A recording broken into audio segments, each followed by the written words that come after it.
Welcome back to Yahoo Finance Live, everyone. It's been a volatile few months for the markets. Investors showing concern that rising inflation could impact economic growth. Our first guest today says that now might not be the time to buy the dip.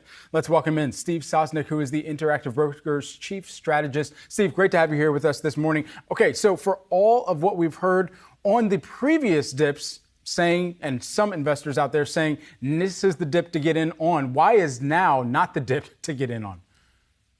Good morning, Brad. Well, first of all, we've come a long way off the bottom of this dip. And so the way I want to look at it is basically, buy the dip is dead, but long live buying the dip. What I mean by that is, I think it became a reflexive strategy among many people, and a very good one, actually, because it was almost foolproof. When the Fed was pumping money into the market, into the system, not necessarily into the markets, when they were pumping money into the system, and when there was fiscal stimulus, there was this constant flow of money. So really every dip was a buying opportunity. Now, if you're a believer in don't fight the Fed, what is the Fed doing? They're talking about taking money out.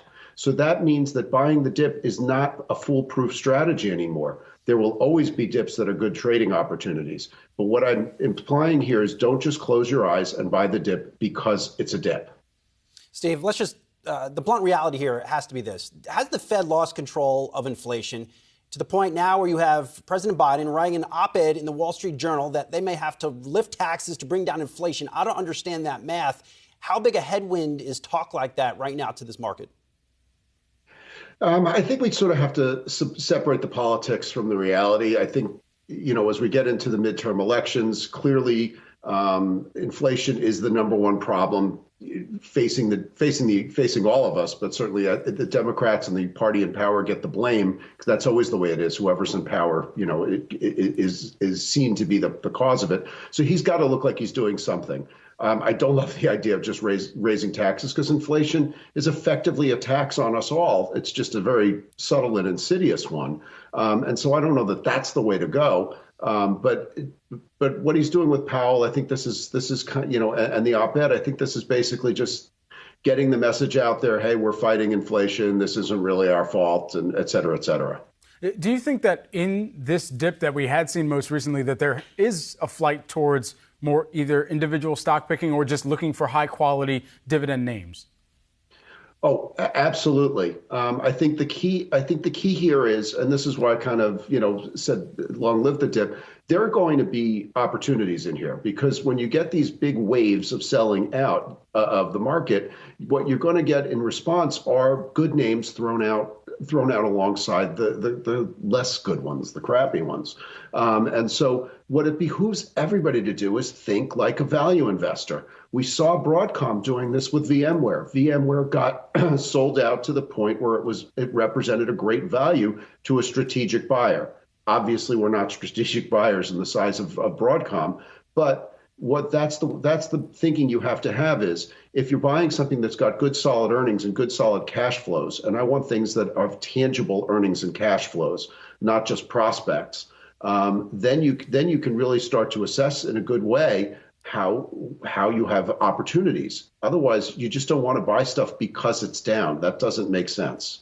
Steve, should one be selling their winners? If they have winners, let's say they've been out there trading the past 3 weeks and they have those winners in their accounts, should they be selling those and buying those beat up stocks? There's no one size fits all answer to that, Brian. I think that to a certain extent, you should always be doing that. You should always be reassessing what's in your portfolio and figuring out what still makes sense and what doesn't. So that does involve, selling winners or losers and moving it into other names. But I think that's an ongoing process, and I think that's something you should always be doing. That's never a bad idea.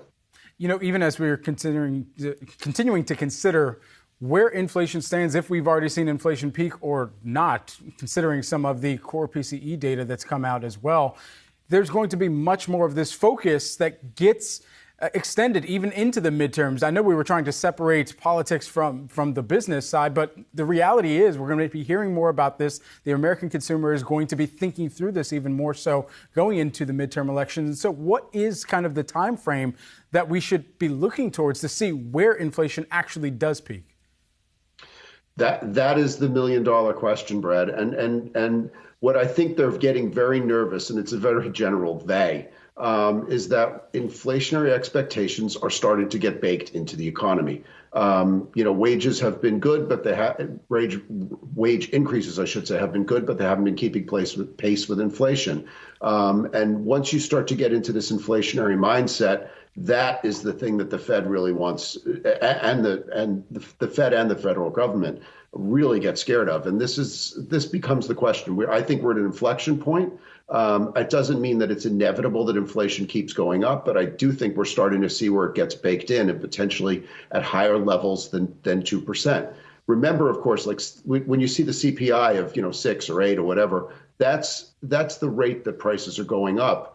Even if you see that come down to like 2 or 3%, it still means prices are going up. They're just going up more slowly. And the question is, even if we come off this, relatively, I hope, unsustainable rate of price growth, where does it settle back to? And is that level going to be above that 2% target?